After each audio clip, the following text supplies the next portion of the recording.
नमस्कार दोस्तों। तो हम लोग जो प्रीवियस ईयर्स के क्वेश्चंस रिवाइज कर रहे हैं, इस समय देख रहे हैं यूपीएससी में आए हुए। तो प्रीवियस ईयर क्वेश्चंस के आज के 5 क्वेश्चन हमारे इस तरीके से हैं, और इसके पहले हम लोग जो है कल के क्वेश्चन जो थे उनका आंसर एक बार डिस्कस कर लेते हैं पहले। आंसर हम लोग इसके रेगुलर बेसिस पे डिस्कस करते ही जा रहे हैं, तो आज के 5 प्रश्न देख लेते हैं, इनके आंसर डिस्कस कर लेते हैं। आज जो है एक्सप्लेनेशन भी शामिल किया है इसमें, ताकि थोड़ा जो है डिटेल में जानकारी मिले उन मुद्दों की जो मुद्दे यूपीएससी ने अपने प्रीवियस ईयर के क्वेश्चंस में इन्वॉल्व किए हैं। तो पहला क्वेश्चन है आज का, with reference to palm oil consider the following statements. The palm oil tree is native to South East Asia. दूसरा है, the palm oil is a raw material for some industries producing lipstick and perfumes. तीसरा है, the palm oil can be use to produce biodiesel. अब देखिए, can be produce to biodiesel, biodiesel में आप देखिए कि बायोडीजल जो है कई तरह से बनाए जाते हैं, जो भी बायोफ्यूल है। तो फर्स्ट जनरेशन है, सेकंड जनरेशन है, थर्ड जनरेशन है। तो हर किसी चीज़ से कहीं ना कहीं किसी न किसी तरह से बायोफ्यूल जो है बनाया ही जा सकता है। तो तीसरा स्टेटमेंट तो इसका सही होगा। दूसरा स्टेटमेंट भी आप देख रहे हैं, पाम ऑयल है, यूज कर सकते हैं, ये भी आप लगा सकते थे गैस। जो पहला स्टेटमेंट है कि साउथ ईस्ट एशिया का नेटिव है या नहीं है, तो आप देखिए कि ये जो है पश्चिम अफ्रीका के देशों का नेटिव है। और जब साउथ ईस्ट एशिया में 1870 में ब्रिटिश ये उपनिवेश जब बने हैं क्षेत्र दक्षिण पूर्वी एशिया के, तो इंडोनेशिया में 1870 के दौरान जो है इसको ले जाया गया था, जो यूरोपियन कंपनीज थी उनके द्वारा दक्षिण पूर्वी एशिया के देशों में। तो 1870 के आसपास जो है पहली बार वहाँ पे पाम ऑयल को जो है ले जाके उसका प्रोडक्शन वगैरह स्टार्ट किया गया। तो पहला स्टेटमेंट जो है ये गलत है, दूसरा और तीसरा सही है। तो दूसरा तीसरा स्टेटमेंट सही है, बी ऑप्शन इसका सही था। उसके बाद आप देखिए अगला क्वेश्चन हमारा था, with reference to the Indus river system of the following 4 rivers, 3 of them pour into one of them which joins the Indus direct, among the following which one is such river that joins the Indus direct. देखिए ऐसा है, 5 नदियाँ जो है जाती हैं, आपको पता होगा, सिंधु है, झेलम है, चिनाव है, रावी है, ब्यास है, सतलज है। ठीक है, तो ये सारी नदियाँ जो है, इसमें सिंधु को छोड़ दीजिए तो बाकी की नीचे की जो 5 नदियाँ हैं वो जाकर के सिंधु नदी में मिलने से पहले मिल जाती हैं आपस में, और आपस में मिलने के लिए जो है उसके बाद में उसको पंजनद कहने लगते हैं। तो पंजनद जो है वो वास्तव में चिनाव का दूसरा नाम है, यानी कि क्या है कि चिनाव नदी रहती है लास्ट तक। पहले जो है उसके पहले ही 4 नदियाँ आपस में मिल जाती हैं। इसको हम लोग जो है अभी मैप के थ्रू भी देख लेते हैं, हमने आज इसमें मैप इंक्लूड कर दिया है। आप इसको देखिए, मैप से आपको देख के समझ में आ जाएगा। सामने स्क्रीन पे आपको दिख रही होगी इंडस नदी, इंडस के नीचे आपको दिख रही होगी झेलम, झेलम के नीचे चिनाव, चिनाव के नीचे रावी, रावी के नीचे सतलज, और ब्यास जो है काफ़ी पीछे। देखिए सतलज नदी के पीछे आप थोड़ा सा जाके देखेंगे तो आपको ब्यास भी दिख जाएगी।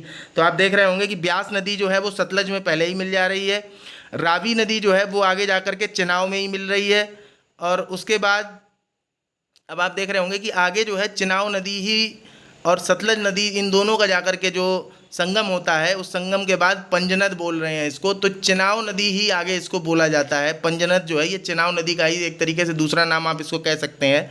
तो ये ध्यान रखिएगा कि झेलम, रावी ये दोनों ही चिनाव में मिल जाती हैं, और झेलम पहले मिलती है, रावी बाद में मिलती है, और सतलज सबसे लास्ट में मिलती है। ये बात याद रखिएगा कि सबसे पहले जो है झेलम मिलेगी, फिर रावी मिलेगी, फिर सतलज मिलेगी। कुल मिला के उत्तर से दक्षिण क्रम आप देखेंगे तो जो क्रम है उसी क्रम में मिल रही हैं, और झेलम और चिनाव जो है खुद लास्ट तक जा ही रही है, तो चिनाव आपको ध्यान नहीं रखनी। तो यानी सबसे पहले उत्तर में है झेलम, तो सबसे पहले झेलम मिलेगी, उसके बाद चिनाव लास्ट तक जाती ही है, रावी मिलेगी उसके बाद दूसरे नंबर पे, और सतलज मिलेगी सबसे लास्ट में, और लास्ट में उस नदी का नाम जो है चिनाव ही रहता है। और चिनाव जा कर के इंडस रिवर में मिल जाती है, और इंडस रिवर जाकर के फाइनली जो है आपको मिल जाएगी जाकर के कहाँ, अरब सागर में।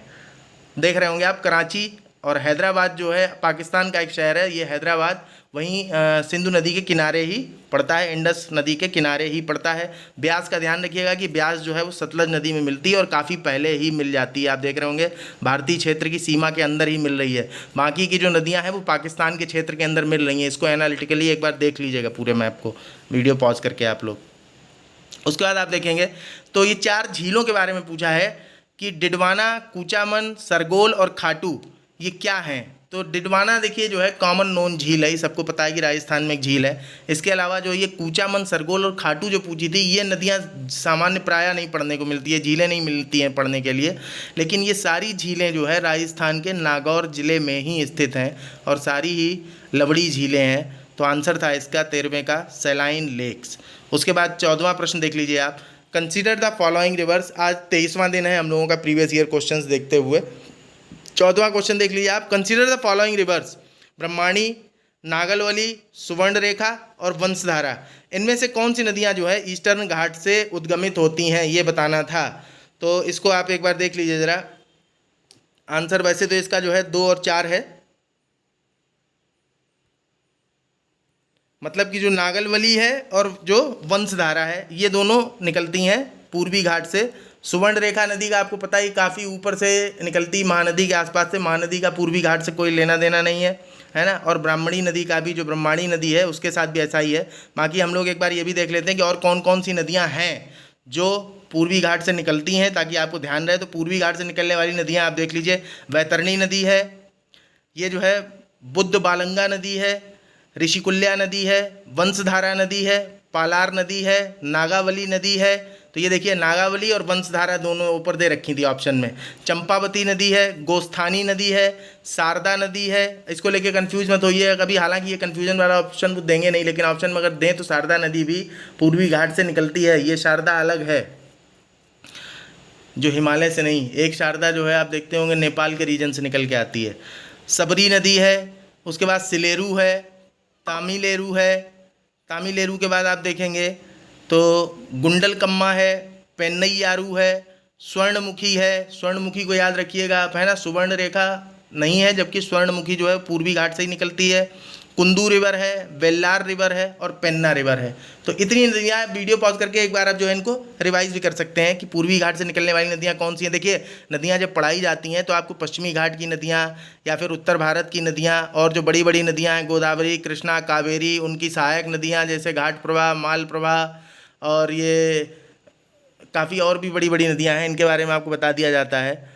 लेकिन पूर्वी घाट से निकलने वाली नदियों के बारे में ज़्यादा विशेष तौर पे जानकारी नहीं दी जाती, तो इसलिए ध्यान रखिएगा कि पूर्वी घाट से निकलने वाली नदियाँ काफ़ी नदियाँ हैं, ऐसा नहीं कि थोड़ी बहुत नदियाँ निकलती हों, ठीक है। लेकिन पूर्वी घाट की ऊंचाई चूँकि पश्चिमी घाट की अपेक्षा कम है तो उस पर ज़्यादा ध्यान नहीं देता कोई। तो इस बात को आप, इन नदियों को एक बार ज़रूर गौर से देख लीजिएगा, क्योंकि इससे दोबारा कभी फिर भी क्वेश्चन पूछा जा सकता है। उसके बाद आज का हमारा जो अंतिम प्रश्न है वो देख लीजिए, consider the following statements, the global ocean commission grants licenses for seabed exploration and mining in international waters. देखिए यूएन की एक संस्था है इंटरनेशनल सीबेड अथॉरिटी, ये लाइसेंस देने का काम वो संस्था करती है और उसने 7 देशों को लाइसेंस दे रखा है। और ग्लोबल ओशियन कमीशन जो है, इसके बारे में अगर किसी को थोड़ा सा भी अंदाज़ा होता तो ये प्राइवेट ऑर्गेनाइजेशन है, ये इंटर गवर्नमेंटल ऑर्गेनाइजेशन नहीं है, तो कैसे दे पाएगी ये लाइसेंस, आप खुद ही समझिए। पहला स्टेटमेंट जो है गलत है। दूसरा, India has received licenses for seabed mineral exploration in international waters, बिल्कुल सही है कि जो आईएसए है, सीबेड अथॉरिटी है जो इंटरनेशनल, उसने भारत को लाइसेंस दिया है। जिन 7 देशों को लाइसेंस दिया, अभी हम लोग देखेंगे वो 7 देश कौन से हैं। रेयर अर्थ मिनरल्स जो है, ये देखिए एक्सप्लोरेशन के पीछे इसीलिए पड़े ही हैं कि जो रेयर अर्थ मिनरल्स हैं वो सी फ्लोर में बहुत अच्छे खासे हैं, तो उनको ही जो है एक्सप्लोर करने के लिए ये लाइसेंसिंग की ज़रूरत पड़ती है। तो स्टेटमेंट आप समझ गए होंगे, दूसरा और तीसरा सही है, केवल आंसर इसका बी सही था। बाकी आप देख लीजिए, the UN has opened up massive new regions of the ocean floor for mining valuable minerals such as copper, gold, manganese. ये सब भी सी फ्लोर में पाया जाता है, कभी कंफ्यूज मत होइएगा। कॉपर है, गोल्ड है, मैग्नीज है।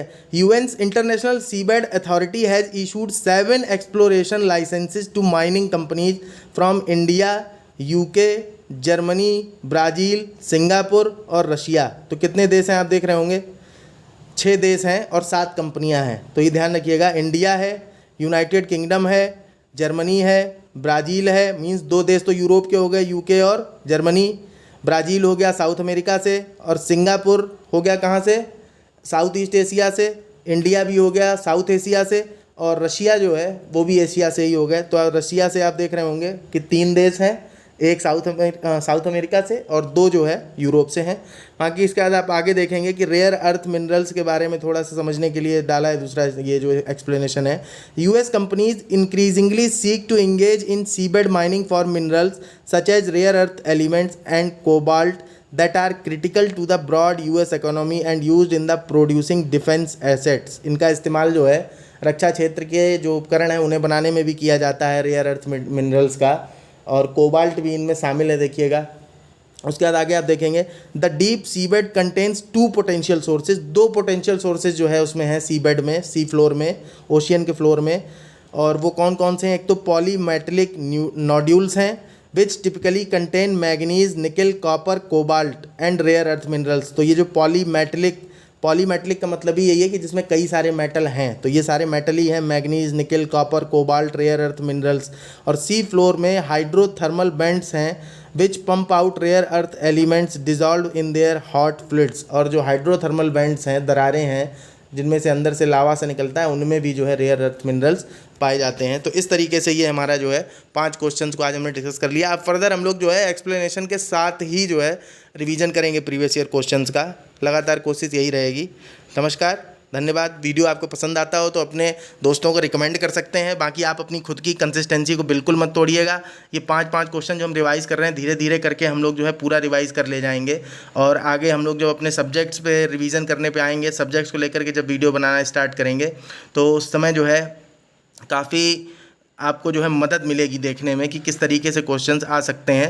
सबसे बड़ी बात यह है कि देखिए इस समय अपना जो है क्या चल रहा है, एडिटोरियल डिस्कशन रेगुलर हम लोग कर रहे हैं, प्लस 5 क्वेश्चन हम लोग जो है डेली करंट अफेयर्स के बेसिस पे कवर कर रहे हैं। और इसके अलावा जो है प्रीवियस ईयर के 5 क्वेश्चन देख रहे हैं। दूसरा अपना एक जो है कॉम्प्रीहेंसिव एबिलिटी डेवलप करने के लिए हिंदी मीडियम के बच्चों के लिए आर्टिकल रीडिंग का काम चल रहा है, उस पर एक वीडियो आता है। तो अभी ऐसा जो है 4 वीडियो रेगुलर आ रहे हैं। बाकी बीच बीच में स्पेस टेक्नोलॉजी वगैरह पे अभी कंप्लीट कर रहे हैं हम लोग उसको, तो स्पेस टेक्नोलॉजी पे 1 से 2 वीडियो में कंप्लीट हो जाएगा।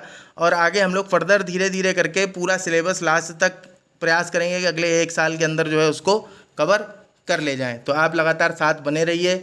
और आपको अगर वीडियो अच्छे लगते हो तो आप चैनल को सब्सक्राइब भी कर सकते हैं और अपने दोस्तों को भी बताइए कि जो है वो भी इसे देख के अपनी तैयारी में जो है सहायता ले सकते हैं। ठीक है, चलिए, नमस्कार, धन्यवाद।